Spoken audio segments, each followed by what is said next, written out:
Salut les amis de eSport TV, merci encore de la confiance renouvelée, merci de continuer à liker, merci également de partager surtout les vidéos gars, où il est de like, où il est abonné, où il est également de laisser ses commentaires, mais aussi de partager vidéos pour mieux agrandir et plus agrandir la famille eSport TV. Les gars, nous allons revenir sur la liste de Aliou Cissé. Aliou Cissé a-t-il fait le bon choix de convoquer bien entendu Kalidou Koulibaly et Ismaïla Sarr, alors que Kalidou Koulibaly a un problème de genou et Ismaïla Sarr est forfait pour un mois encore minimum avec le Sénégal. Madame Tay, est-ce que le fait que Aliou Cissé woo Kalidou Koulibaly ak Ismaïla Sarr alors que Kalidou Koulibaly problème genou la am ak tamit Ismaïla Sarr tamit un mois de ñëw équipe nationale, est-ce que c'est un bon choix?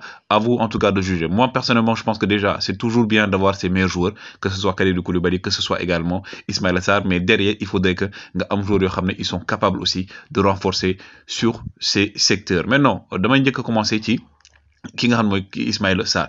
Ismaïla Sarr, comme vous le savez également, Ismaïla Sarr c'est un joueur très important dans le dispositif de Aliou Cissé. C'est un serial killer, c'est un joueur qui pose beaucoup de soucis à la défense adverse de par sa technicité, mais également surtout de par sa vitesse am day indi problème yu bari.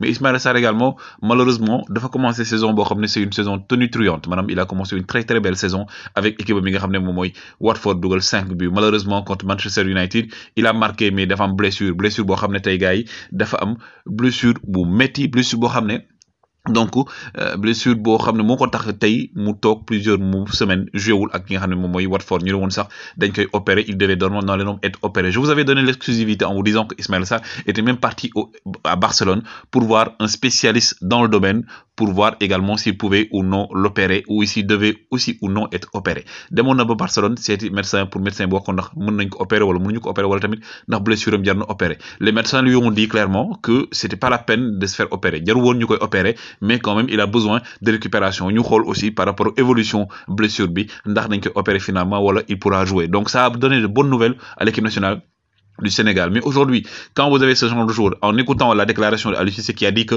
Ismaïla Sarr doit jouer premier tour, c'est presque quasiment sûr. Madame un mois Ismaïla Sarr doit jouer.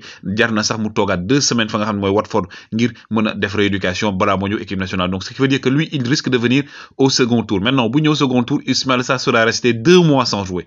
2 mois sans jouer. Est-ce que match yoo xam ne match décisif la Ismaïla Sarr mën na apporter fraîcheur bi mu waroon mën a apporter, mais également est-ce que aussi Watford dina bàyyi Ismaïla Sarr mu ñëw, parce que Aliou Cissé wax na ko nee na ñoom ñi ngi déglu déclaration ak aussi li nga xam mooy résultat yi sooxee yuy jugee fa nga xam ne moom mooy ci médecin Watford yi. Donc aujourd'hui il y a à s'inquiéter. Donc pour man amoon na yeneen joueurs yoo xam ne aussi peut-être ñi ngi ci équipe nationale ils peuvent remplir ce rôle, mais quand même avoir un Ismaïla Sarr c'est toujours important. Et dans les réserves, on a Opanguet. Opanguet, il a de l'expérience. Peut-être pour moi, c'est une bonne chose. Opanguet de le faire venir, mais aussi, comme on dit, attention au cas d'Ismaïla Sarr, parce qu'un mois de coucher à équipe nationale. Quelqu'un qui mouille Kalidou Koulibaly. Kalidou Koulibaly, aussi, dafa am lésion antérieure du genou. Donc, maanaam genou, boo déggee genou gars yi mooy blessure bi gën a métti ci joueur. Et qu'aujourd'hui, boo xoolee liste Aliou Cissé yi, boo génnee Kalidou Koulibaly, kan moo fa des? Tu as Pape Abou Cissé qui est très bien, gars yi. Pape Abou Cissé est très bien. Seck qui ne joue pas forcément avec son club et qui n'a jamais joué pendant 90 minutes avec l'équipe nationale du Sénégal. Moo ci des ñu jël kan def ko réserviste muy Naby Sarr. Naby Sarr mi nga xam il joue en championship, mais aussi Naby Sarr depuis un an plutôt ñëwatul équipe nationale du Sénégal. Donc je pense que par rapport ak choix am Naby Sarr mi ñu def réserviste, je pense que Aliou Cissé pourrait ratisser large, indi yeneen joueurs xam ne joueurs d'expérience lañ, et aussi dañuy am lu ñuy apporter équipe nationale, mais surtout xam nañ li nga xam mooy Coupe d'Afrique, parce que Coupe d'Afrique da ngay am joueurs yoo xam ne am nañ expérience. Booy seet tey aujourd'hui par rapport à l'équipe nationale du Sénégal, on a également par rapport à Algérie 95% seen joueurs la ñu indi. Algérie joueurs yi joué woon CAN 2019 à 95 mun na pas abuser sax mën naa 97% ñoom ñoo ñëw. Sénégal cette équipe bi entre 16 à 17 joueurs yoo xam ne yu bees lañu joué woon CAN daaw bi. Donc si titulaire yi quand même tu as 8 joueurs yoo xam ne ñu ngi joué, c'est une bonne chose. Mais Kalidou Koulibaly il peut nous apporter énormément, parce que déjà rek am Kalidou Koulibaly ci défense dara la, mais pour man waroon nañu am beneen joueur derrière mun na ko remplacer. On a tey ki nga xam ne moom mooy Pape Abou Cissé, il est très bien, mais avec la Covid je pense qu'on pouvait avoir d'autres joueurs yoo xam ne ñooy expérience que Naby Sarr ñu koy teg foofu. Mais en tout cas les gars, c'est à vous de juger. En tout cas Aliou Cissé c'est ce qu'il attend, il l'a dit moom moo ne il veut remporter la CAN, mais en tout cas c'est question mooy CAN bi du wax moo koy gagner, jëf moo koy gagner. Il a toutes les mains la carte en main plutôt, il a sa dernière chance entre ses mains. Génération bi gars yi bu ñu ko pertee pour ñu amaat benn génération dina metti lool.